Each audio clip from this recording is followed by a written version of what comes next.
মজুদ পর্যাপ্ত, তবুও কেন অপ্রয়োজনীয় আতঙ্ক? রাজশাহীতে পেট্রোল, অকটেন, ডিজেলের মজুদ পর্যাপ্ত আছে এটি নিশ্চিত করেছে প্রশাসন, পেট্রোল পাম্প মালিক এবং সরবরাহকারী প্রতিষ্ঠানগুলো। সরকারের পক্ষ থেকে বলা হচ্ছে তেলের দাম স্থিতিশীল, সরবরাহ স্বাভাবিক এবং স্টোরেজে পর্যাপ্ত জ্বালানি মজুদ আছে। তবুও বিভিন্ন পাম্পে দেখা যাচ্ছে অপ্রত্যাশিত ভিড়। অনেকে প্রয়োজনের বেশি তেল কিনে রাখছেন, যা প্রশ্ন তুলছে নাগরিক সচেতনতা নিয়ে। এখন প্রশ্ন উঠছে, এই আতঙ্কের সূত্রপাত কোথায়? পুরোটাই কি গুজব নাকি বাস্তবতা এটাই?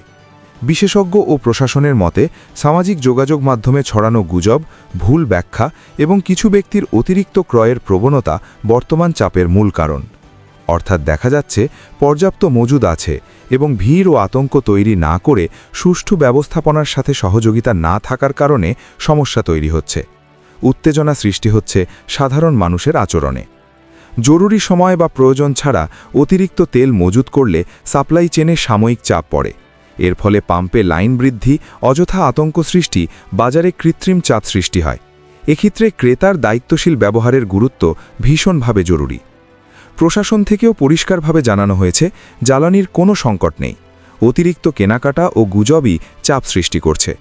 রাজশাহীতে জ্বালানির সরবরাহ আগের মতোই স্বাভাবিক। সংকট নেই, সংকট সৃষ্টি হচ্ছে গুজব ও অপ্রয়োজনীয় আতঙ্কে। তাই মনে রাখুন, সঠিক তথ্যে বিশ্বাস রাখুন, গুজবে নয়। অতিরিক্ত মজুদ নয়, সচেতন হন। দায়িত্বশীল ব্যবহারই সমস্যার সমাধান।